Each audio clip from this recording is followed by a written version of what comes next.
ಪುರಾಣ ಪ್ರಸಿದ್ಧ ಶ್ರೀ ಸೋಮನಾಥ ದೇವರ ಸಾನ್ನಿಧ್ಯದಲ್ಲಿ ನೂತನ ಬ್ರಹ್ಮರಥ ಸಮರ್ಪಣೆಯೊಂದಿಗೆ ಅಷ್ಟಬಂಧ ಬ್ರಹ್ಮಕಲಶೋತ್ಸವ ಏಪ್ರಿಲ್ 18ರಿಂದ 26ರವರೆಗೆ ನಡೆಯಲಿದ್ದು, ಬ್ರಹ್ಮಕಲಶೋತ್ಸವ ಸಮಿತಿ ಸದಸ್ಯರು ಉಳ್ಳಾಲದ ಸೈಯದ್ ಮದನಿ ದರ್ಗಾಗೆ ಭೇಟಿ ನೀಡಿ ಅಲ್ಲಿನ ಅಧ್ಯಕ್ಷರಾದ ಹಾಜಿ ಅಬ್ದುಲ್ ರಶೀದ್ ರವರನ್ನ ಆಮಂತ್ರಿಸಿದ್ದಾರೆ. ಈ ಸಂದರ್ಭ ಮಾತನಾಡಿದ ಹಾಜಿ ಅಬ್ದುಲ್ ರಶೀದ್ ರವರು, ಸುಮಾರು 1500 ವರ್ಷಗಳ ಇತಿಹಾಸವಿರುವ ಈ ದೇವಸ್ಥಾನ ಉಳ್ಳಾಲ ಪ್ರದೇಶಕ್ಕೆ ಹೆಸರು ತಂದುಕೊಟ್ಟ ಪುಣ್ಯಕ್ಷೇತ್ರ. ಕಳೆದ ವರ್ಷ ಕೊರೋನಾ ಮಹಾಮಾರಿಯಿಂದಾಗಿ ಮುಂದೂಡಲ್ಪಟ್ಟಿತ್ತು. ಆದರೆ ದೇವರ ಯಾವುದೇ ಕಾರ್ಯಕ್ಕೂ ಅವರ ಅನುಮತಿ ಸಮ್ಮತಿ ಸಿಗಬೇಕು. ಈಗ ಆ ಕಾಲ ಮೂಡಿ ಬಂದಿದೆ ಎಂದರು. ಯಾವ ಕಾರ್ಯ ನಡೆಯಬೇಕಿದ್ರೂ ಅದು ದೇವರ ಅನುಗ್ರಹ ಬೇಕು, ದೇವರ ಸಮ್ಮತಿ ಬೇಕು. ಆ ಕಾಲ ಇವತ್ತು ಕೂಡಿ ಬಂದಿದೆ ಅಂತ ನಾನು ನೆನೆಸ್ತೇನೆ. ಹಾಗಾಗಿ ನೂತನ ಬ್ರಹ್ಮರಥ ಸಮರ್ಪಣೆಯೊಂದಿಗೆ ಅಷ್ಟಬಂಧ ಬ್ರಹ್ಮಕಲಶೋತ್ಸವವನ್ನು ಕೂಡ ಈ ಕಾಲದಲ್ಲಿ ಈ ಸಮಯದಲ್ಲಿ ಮಾಡಲಿಕ್ಕೆ ಉದ್ದೇಶಿಸಿದ್ದಾರೆ. 2021 ಏಪ್ರಿಲ್ 18ರಿಂದ ಮೊದಲುಗೊಂಡು ಏಪ್ರಿಲ್ 26 ತನಕ ಇಲ್ಲಿ ವಿಶಿಷ್ಟವಾದ ಕಾರ್ಯಕ್ರಮಗಳು ಬೇರೆ ಬೇರೆ ರೀತಿಯಲ್ಲಿ ನಡೀಲಿಕ್ಕಿದೆ ಅಂತ ಹೇಳುವಂಥದ್ದನ್ನು ತಮ್ಮ ಆಮಂತ್ರಣ ಪತ್ರಿಕೆಯ ನೀಡುವುದರೊಂದಿಗೆ ನಮಗೆ ತಿಳಿಸಿದ್ದಾರೆ.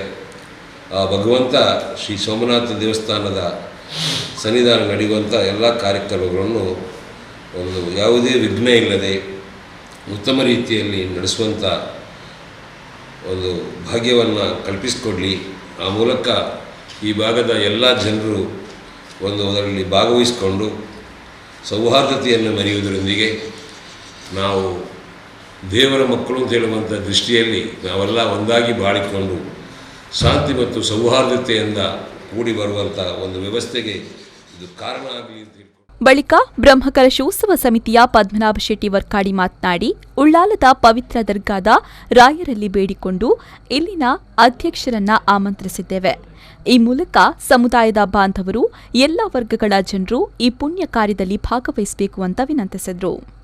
ಬಹಳ ಪ್ರಸಿದ್ಧವಾದ 14 ಗ್ರಾಮಗಳ ಅಧಿದೇವತೆ. ಇಲ್ಲಿ ಯಾವುದೇ ಸಮಾಜದ ಅಂತ ವ್ಯತ್ಯಾಸ ಇಲ್ಲ. ಎಲ್ಲ ಸಮಾಜದಲ್ಲಿ ಬಂದು ಅವರ ಭಕ್ತಿಯಾನುಸಾರವಾಗಿ ಬೇಡಿಕೊಂಡು ಹೋಗುವಂಥ ಆ ಸ್ಥಳ. ಇದನ್ನು 2019 ಮಾರ್ಚ್ 26ಕ್ಕೆ ಬ್ರಹ್ಮಕಲಶವನ್ನು ನೆರವೇರಿಸಬೇಕು, ಬ್ರಹ್ಮರಥವನ್ನು ತರಬೇಕೆಂಬ ಉದ್ದೇಶವನ್ನು ಇಟ್ಟುಕೊಂಡರೂ ಕೂಡ ಈ ಕೊರೋನಾ ಮಹಾಮಾರಿಯಿಂದ ಆಗಲಿಲ್ಲ. ಇದೀಗ ತಾರೀಕು 18ರಿಂದ ಮೊದಲುಗೊಂಡು 26ರವರೆಗೆ ಈ ಬ್ರಹ್ಮರಥ ಸಮರ್ಪಣೆ ಮತ್ತು ಹೊರೆಕಾಣಿಕೆ ಮತ್ತು ಬ್ರಹ್ಮಕಲಶೋತ್ಸವ ನಡೆಯಲಿಕ್ಕಿದೆ. ಈ ಸಂದರ್ಭದಲ್ಲಿ ನಾವು ನಮ್ಮ ಹತ್ತಿರದ ಬಹಳ ಪ್ರಸಿದ್ಧಿಯಾದಂಥ ಪುಣ್ಯಕ್ಷೇತ್ರವಂಥ ಸೈಯದ್ ಮದನಿ ದರ್ಗಾ ಉಳ್ಳಾಲ ಇದರ ಅಧ್ಯಕ್ಷರು ನಮ್ಮ ಮಿತ್ರರಾದಂಥ ಹಿರಿಯರಾದಂಥ ರಶೀದ್ ಹಾಜಿ ಇವರನ್ನು ನಾವು ಭೇಟಿಯಾಗಲಿಕ್ಕೆ ಇಲ್ಲಿ ನಾವು ಬಂದಿದ್ದೇವೆ.